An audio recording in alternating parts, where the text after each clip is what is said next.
The night Marcus Hale walked out felt unreal, like time had slowed just to punish Evelyn. She stood in the middle of the penthouse living room, one hand pressed against her swollen belly, the other gripping the back of a chair to keep herself steady. 8 months pregnant with twins, her body already heavy and aching, she watched her husband adjust his designer coat as if he were heading to a meeting, not abandoning his family. Marcus didn't raise his voice. He didn't argue. That was what made it worse. His words were calm, almost rehearsed. He told her the marriage no longer fit the image he needed as a rising CEO. Investors wanted stability, he said, but not complications. Twins were a complication. A pregnant wife who needed rest, care, and time was a complication. He spoke about his future as if she and the babies were already erased from it. Evelyn tried to speak, but the shock lodged in her throat. This was the man who had once promised to protect her, who had placed his hand over her stomach weeks earlier and smiled when the babies kicked. Now his eyes were cold, distant, already elsewhere. When she asked what would happen to her and the children, he shrugged. "You'll manage," he said, as though she were discussing a delayed flight, not survival. The door closed behind him with a final, echoing click. Silence flooded the room. No shouting neighbors, no dramatic collapse, just the low hum of the city outside and the sound of Evelyn's uneven breathing. Her legs trembled as she lowered herself onto the couch, tears finally spilling free. One of the babies moved, then the other, small reminders of life inside her that still depended on her strength. Evelyn wiped her face, placed both hands over her belly, and whispered through the pain, "I don't know how I'll do this, but I promise you I won't let you suffer because of him." In that moment, abandoned and terrified, something inside her hardened, not into bitterness but resolve. She had just been left at her most vulnerable. And without knowing it yet, this was the beginning of everything changing. Evelyn hadn't always known Marcus as the man who walked away. When they first met, he was driven but warm, ambitious yet attentive. Back then, his dreams were shared over late-night dinners and cheap wine, not boardrooms and headlines. He spoke about building something meaningful, something that would last, and he made her believe she was part of that vision, not an accessory but a partner. She supported him through the early years when success was uncertain. She edited his presentations, hosted networking dinners, and quietly smoothed over crises no one ever knew about. When Marcus landed his first major breakthrough, he credited luck. When the next one came, he credited strategy. Slowly, subtly, he stopped crediting her at all. As his company grew, so did the distance between them. He became obsessed with appearances, how things looked, not how they felt. Evelyn noticed the change in small ways first. Unanswered calls, cancelled plans, conversations that felt rushed and transactional. She told herself it was temporary, that success demanded sacrifice.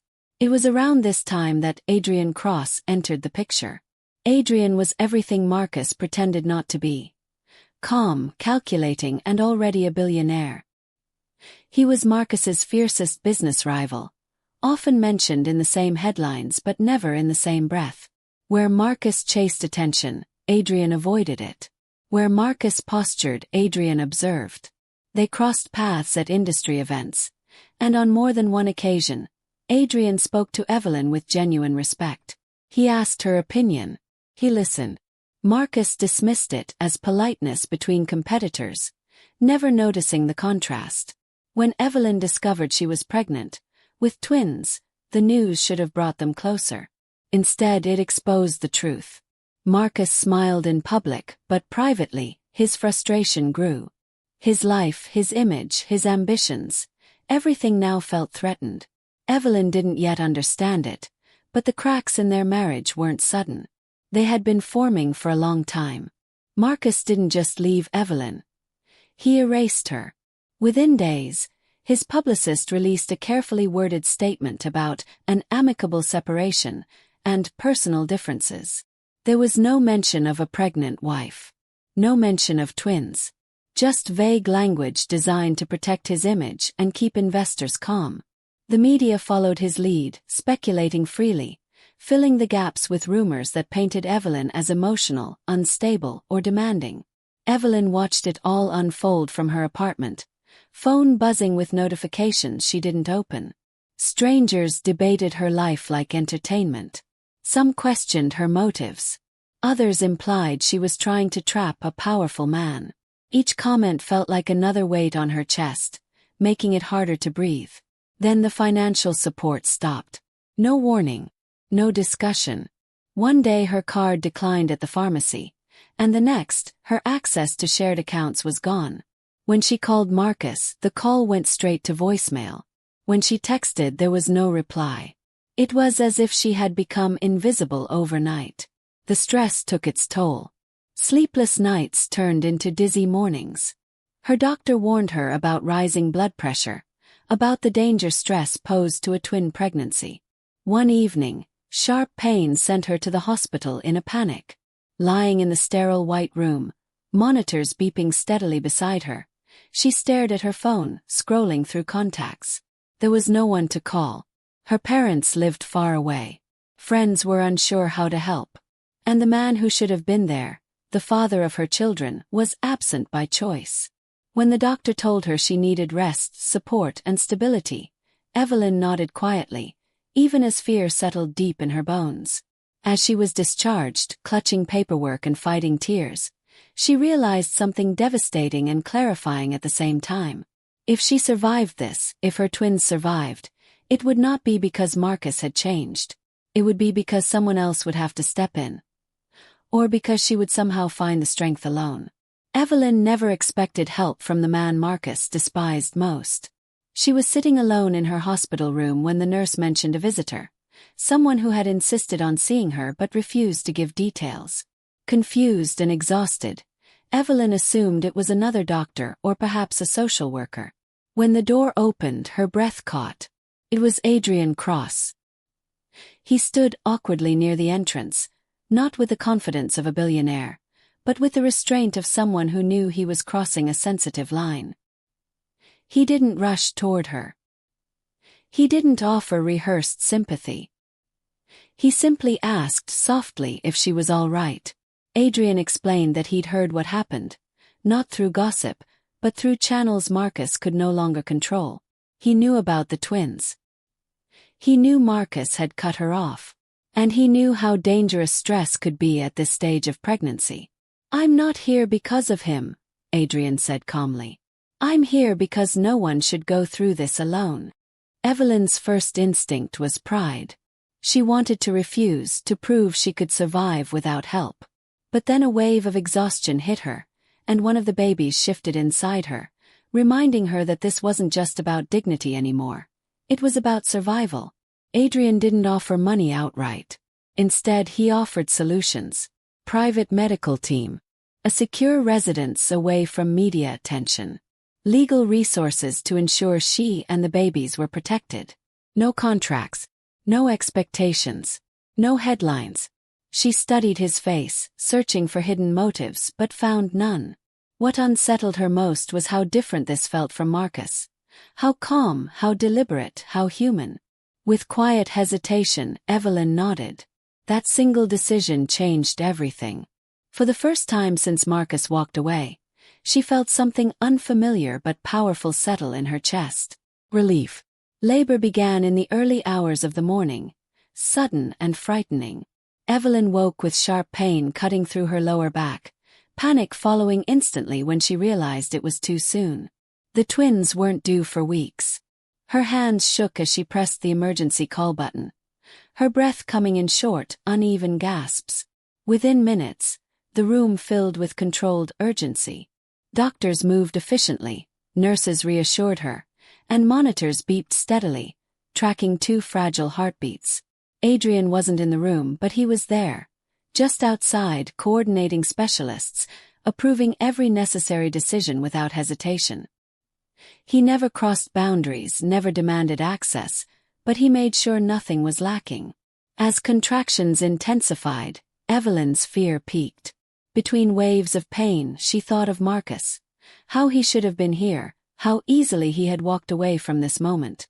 The realization hurt, but it no longer shattered her. Something stronger had taken its place.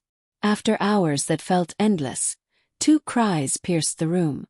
The twins were born small and fragile, their bodies whisked quickly to neonatal care.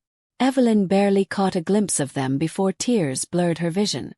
Exhausted, emotionally drained, she feared the worst until a doctor returned with a calm smile and quiet reassurance. They were early, yes, but they were fighters. Later, when she was finally allowed to see them, Evelyn reached into the incubators, her fingers trembling as they wrapped instinctively around hers. In that moment, something inside her shifted permanently. She wasn't just surviving anymore. She was becoming unbreakable. Adrian visited briefly, standing near the doorway. He congratulated her softly, told her the babies were strong, and reminded her that she wasn't alone. He didn't stay long. He understood that this moment belonged to her. Marcus never called. Days passed, then weeks. The twins grew stronger under careful care. And every day Evelyn noticed the truth becoming clearer. Family wasn't defined by blood, vows, or titles. It was defined by who stayed. As she sat beside her children, listening to the steady rhythm of their breathing, Evelyn finally understood. The man who abandoned her had lost everything that mattered. Marcus Hale first sensed something was wrong when calls stopped being returned, not just by Evelyn, but by people who used to rush to accommodate him. Meetings were postponed. Investors asked sharper questions. Legal teams requested clarifications he hadn't prepared for. First, he blamed market instability. Then he blamed bad timing. But the truth was far less convenient. Word spread quietly through corporate circles that Marcus had abandoned his pregnant wife, twins no less, and cut her off financially. What he dismissed as personal matters began to be seen as indicators of character. Board members grew cautious. Partners hesitated. Reputation, he discovered too late, was currency, and his was losing value fast. The real blow came when he learned who had stepped in. Adrian Cross. Marcus tried to laugh it off at first, calling it a rumor. But when he saw hospital records routed through private networks Adrian controlled, when he heard that Evelyn and the twins were living under protection Marcus himself could no longer afford, panic set in. This wasn't charity. This was control, and Marcus no longer had it. Investors began comparing the 2 men openly. Adrian was praised for discretion, ethics, and long-term thinking. Marcus was questioned for impulsiveness and ego. Deals stalled. One major backer quietly withdrew, citing reputational alignment. At home, the silence was suffocating. The mistress who had once admired his confidence now watched him pace, argue with lawyers, and snap at assistants. The power she'd been drawn to was cracking. Marcus tried to call Evelyn again. Straight to voicemail. For the first time since he'd walked away, fear replaced arrogance. He had believed abandoning responsibility would free him. Instead, it had exposed him. And somewhere deep down, he understood the most painful truth of all. The life he thought he was protecting was already slipping beyond his reach. Evelyn's recovery was slow, but it was steady, and every day marked a quiet victory. The twins remained in neonatal care for weeks, and she learned their rhythms the way only a mother could. She memorized the sound of their breathing, the subtle changes in their expressions, the way their tiny fingers curled instinctively around hers. Exhaustion was constant, but fear no longer ruled her. Adrian remained present in a way that never felt intrusive. He arranged support, not dependence. Nurses, pediatric specialists, and counselors rotated through, all chosen for discretion and compassion. When Evelyn questioned whether she was accepting too much, Adrian answered simply, "You're not taking anything. You're allowing help, and there's a difference." Those words stayed with her. As her strength returned, Evelyn began reclaiming parts of herself she had buried during her marriage. She resumed reading, learning, planning. Adrian encouraged her independence, never once suggesting she owed him loyalty or gratitude. If anything, he treated her like an equal, someone capable, intelligent, and worthy of respect. The twins came home to a quiet, secure residence filled not with luxury for show, but comfort for healing. Late nights were spent rocking them to sleep, whispering promises she fully intended to keep. She would raise them in truth, not illusion. In strength, not fear. Gradually, the bond between Evelyn and Adrian deepened, not out of desperation but trust. Conversations stretched longer. Laughter returned, tentative at first, then real. He admired her resilience. She saw his restraint. Neither rushed what was forming, understanding that real connections grew best without pressure. Meanwhile, Evelyn's confidence resurfaced. She consulted advisors, explored opportunities, and began planning a future that no longer revolved around someone else's ambition. She wasn't just healing, she was evolving. One evening, as she watched the twins sleep peacefully, Evelyn realized something profound. She hadn't been rescued. She had been supported so she could rise on her own. And she was ready. Marcus came back when everything else had fallen apart. He didn't arrive with confidence or authority this time. He arrived desperate, his once polished image frayed, his voice edged with urgency. He requested a meeting through lawyers first, then through mutual contacts, and finally through a message that bordered on pleading. When Evelyn agreed, it wasn't out of weakness. It was closure. They met in a quiet, neutral place. No cameras, no audience. Marcus looked older somehow, the sharp certainty that once defined him dulled by failure. He tried to explain himself, to rewrite history in softer language. He spoke about pressure, about fear, about mistakes. He mentioned the twins with a crack in his voice, as if invoking them might soften her. Evelyn listened calmly, her expression steady. When he finished, she spoke without anger or bitterness. She told him he had made a choice at the moment she needed him most, and choices define character more than apologies ever could. She explained that the twins were safe, loved, and surrounded by stability. Not because he returned, but because he hadn't. Marcus asked to see them. The request hung heavy in the air. Evelyn declined. Not as punishment, as protection. She made it clear that fatherhood was more than biology. It was presence, sacrifice, consistency, and he had chosen absence.